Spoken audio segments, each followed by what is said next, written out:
Let me show you how we can find the perfect AI difficulty for yourself in F1 25. In order to find the perfect difficulty, we're gonna use Grand Prix in F1 World, because over here we can simply create a race and check the time of the AI. So what we're gonna do is, while creating Grand Prix, we can choose, for example, F1 2025, because this option allows you to adjust the AI difficulty. Next, we can choose the track that we will do our lap on. So most likely you want to choose the lap that you are, or track actually, that you are most comfortable with. So let's say in my case I'm gonna use Suzuka. So let's just proceed. Now here we can choose the team, and whether the team matters or not, it actually depends on you.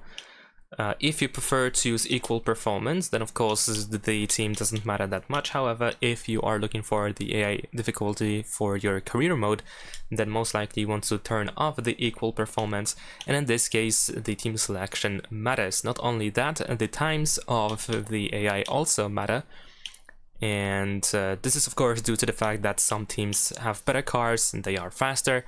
So if you are racing in a car that is worse than other cars, then obviously you should consider that as well. So in my case I'm just gonna use the equal performance, but of course if you want to just turn it off, and I'm gonna choose Mercedes in this example, and let's just proceed. Now before we start the event, we need to do a couple of things. First, we have the AI difficulty over here, so we're gonna start, I believe 31 is a good start for now.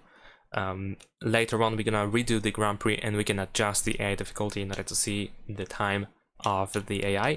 Go to the weekend structure and turn on qualifying format to one shot, and also go to weather and time of day and set it to, for example, clear. Most likely we want to use clear all the time, or at least we want to use the same weather conditions all the time to have consistent environment results. Well, results based on the same environment pretty much. Alright, so once we set up everything, let's just start. And what we need to do now is we need to perform a lap. It doesn't have to be our best lap. We just do one shot in this case, so we just have one lap. So I believe this is actually the best way to get our time. So you want to run a lap and write it down, because it will be used as a reference. So let me quickly perform a lap. Alright, so after performing the lap, of course we have our results, and of course it is not the best time that we could ever get, so this is quite decent. And what you need to do is, like I said, just write down your lap. As you can see, we have quite a bit of gap between the second place onwards. So what we need to do now is, in my case, I need to increase the AI difficulty in order to try to make AI match my time. So let's advance. There we go. And of course we want to quit. We don't really need to race in this case, so I'll just quit the session. There we go.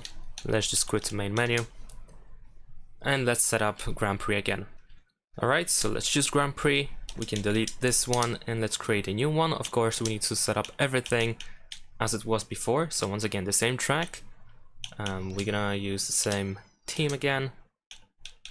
Let's go to difficulty, and this time, since there was like 3 seconds I believe of a gap, I'm gonna increase by 20 points like this, and after that we're gonna go back, set up the weekend structure to change the qualifying format. By the way, if you want to, you can set the qualifying format to short. If you want to do more than one lap, then of course feel free to do so, but I don't think you have to do that really. And of course remember about the weather as well. Alright, so let's go to start event, and of course this time we don't have to make the lap. It is not really necessary to do so. We can just start the qualifying lap and then just exit it. We just do that in order to see what times do we get from AI and compare it with our time that we did before. So let's just quickly start. Let's go to the track. Now we can pause immediately, and let's just retire from session. And let's see the times of AI. Alright, so now we got the results. As you can see, AI is definitely faster. The gap is much smaller, although they are still slower than my time that I did previously.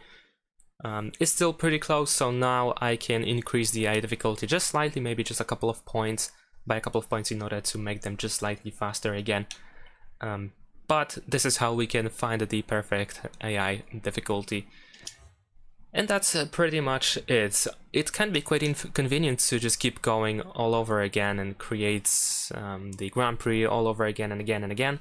But this is definitely the best way to find the perfect difficulty. And of course, the impact on the times will vary depending on the track, because of course some tracks are harder, not only for us but also for AI, so they can be slower there, maybe the lap is just longer, so we need to consider those things as well. However, of course, we just use the best track that we perform, well, the track that we perform the best on as our reference. If you want to, you can perform your, let's say, average track or something.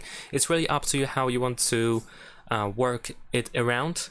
I think that our most comfortable track is the way to go, but of course, feel free to experiment and find your best solution.